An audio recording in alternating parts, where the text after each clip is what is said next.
This is interesting because I think this is where the Asian youth movement really kind of started. It was in the library cafe, in the Central Library Cafe. I don't know if Marcia talked about that, and others.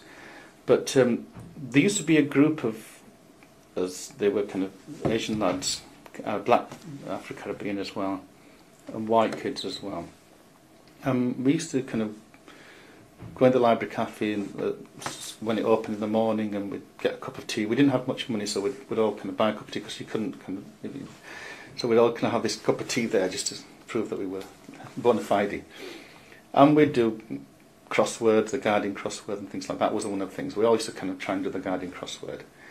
But we used to share what we were reading, and then it would get into disputes about certain politics, and they would say, well, go and get the book. And so the library was like our kind of reference. It was there. We were talking, I can remember reading Capital, Marx's Capital, and discussing that, and talking about Gramsci and all these other people. And this was around the age of 16, 17.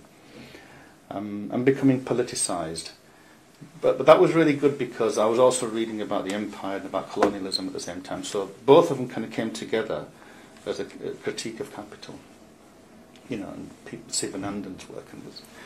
So there was a kind of, it was a pure education. It was reading and then seminars. So the library cafe became a kind of a seminar room. Kind of education for